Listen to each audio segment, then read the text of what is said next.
technology with a twist. I'm Janine. So today we are going to talk about screen time. And when I think of screen time, I'm thinking of screen time as a digital world away from a physical world. Have you ever thought about that? You haven't, have you? So we're going to talk about the benefits of screen time on preschoolers. We're going to talk about whether or not it has stolen from the quality of education. We're going to talk about health and safety of screen time or of using technology or whatever devices you may be using. And we're also going to talk about internet safety, those predators. So to help us with all this information, to find out all of this information, we're going to go on the street where we're going to ask some children what they think about screen time. So come on, let's go. Hey guys. Hey. What's up? Good. So what are you guys up to? Devices. Okay, so guys, I have a little research that I am trying to conduct, and it's about screen time. Do you know anything about screen time? Yes. Tell me something about screen time. Screen time is when people get the amount of time on their devices. Okay, and what are some of the things you would do on your device? We will do homework, we will play games, watch videos, and those things. Okay, so do you like being on your devices? Yes. Oh, okay. And about how long so would you normally spend on your device a day? Half a day. You spend half a day on your device. How about you? 1.5 One and a half what? day. Really? So, in one any day and half any night. No. Okay, so we're gonna talk about technology and the belief that it cannot or children cannot learn from online class or virtual classes. Now, a research was done from the Harvard Graduate School of Education, and it indicated that distance learning contributed to the child's poor behavior and emotional well-being during the pandemic. So now, some of these families, especially those with young ones, they reported that the children had anxiety issues, trouble controlling their emotions, and an increase in temper tantrum, right? And we know that this social emotional learning it is vital. It is a vital tool for promoting children's well-being. It occurs outside of the designated learning blocks as well during regular interactions between children and one another. Now I remember in the pandemic it was really tough because I have a son who is 8 years old. And at that time he had just started kindergarten. So it was difficult, and to this present time he is struggling with his reading. He came in school at the same time COVID came and we had to do virtual learning. It was hard. It was hard as a parent, a working parent, and it was also hard on him because he used to cry and say, "Oh, he wants to go to school. He missed school."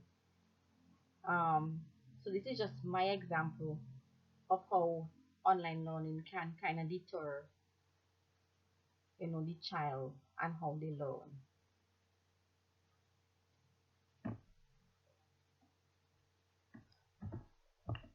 It was also stated that the absence of structured environment it led to difficulties for some children, and especially those children with anxiety and attention issues, because we know those persons and those students they need to be around people, and they need to be where they can be taken care of, right? And the children with learning disabilities, we know that some of these will be slow, so the online learning is not ideal for them, right? So to back up this little belief, to some extent, yes, online learning can interfere with the child, the way the child learn, and how the child behaves.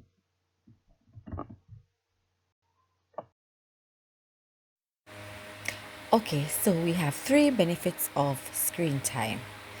According to Nugent and Supple 2028, preschoolers are so intelligent. They develop digital literacy and computer skills for future education and everyday life.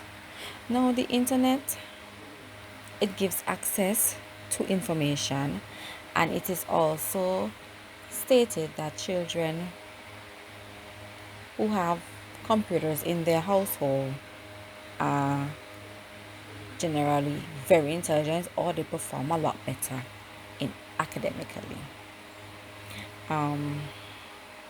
They also develop a good vocabulary and story comprehension in preschool children.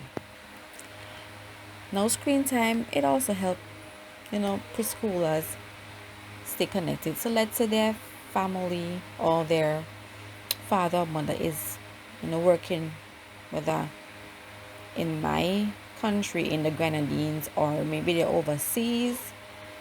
They would use technology to communicate. So they would FaceTime, they would Skype, they would WhatsApp call or WhatsApp video call, so they can stay connected. Also, even children as young as 18 months learn through media. When you turn on the YouTube, they would learn to say their ABCs, their colors. Now, for instance, my daughter is like 21 months and she can say her ABCs. She is counting from 1 to 10. So, and this is all because of YouTube. So YouTube helps our children to be intelligent. It supports the cognitive and socio-emotional development even before they're 2 years old.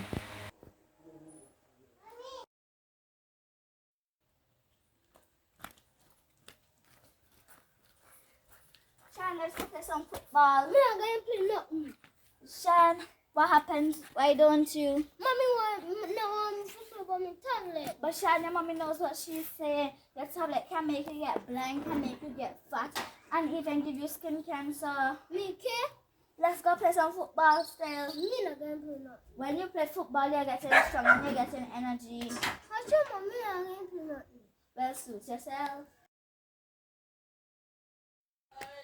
Okay, so hi guys. So we're walking up the road and we have, questioned a few children so far in regards to screen time and their knowledge. And, we've got quite a few interesting answers. So, here we have 2 beautiful children and we are going to hear what their thoughts about what they know about technology in terms of harmful things that happen on the internet. So, hi guys. Hi. How are you all doing? Good. Okay, so guys, I'm doing a little research on some of the harmful things that happens on the internet. Do you guys know anything about that? Yes. Tell me some of the things you know. It's named cyberbullying. Oh, so you know about cyberbullying. So tell me what you know about cyberbullying. Yeah, people are cussing you on the internet. Oh, that's when they cuss you on the internet. Anything else? Yeah, I heard about sexual contact on the internet. When people are making young girls think that they're the same age as them, but they're actually adults and getting them to send pics of their private parts to them. Okay, so you guys know quite a lot. That is very good. So tell me something. So do you know what to do in cases if like this, if you guys are Tell a trusted teacher or Uh-huh. a trusted friend, or you can delete the app. Okay, very good, guys. So you guys, thank you so much for your info and you have a good evening. Okay, Bye. bye. Okay guys, so we just spoke about cyberbullying. So another factor of internet use, another risk factor of internet use is identity theft and fraud. Okay, Now, according to Carver in 2022, he states that identity theft is basically using somebody else's identity because there may be a breach in the data, and this will cause illicit financial transactions and false identities. Okay, now what are some of the ways you think we can prevent these? Okay, so based on research, some of the ways that we can prevent identity theft is by monitoring what your child or the websites that your child visits. You can also put you can set it up to where you can put a notification so that if they visit a certain site and they're not supposed to visit, then you will be notified. Also, create strong passwords. I know we are accustomed to using our birth dates, or a birth date of a family member or something. We need to change that and use something that is strong, that it will be difficult for anybody to find out what it is. Also, you need to limit screen time.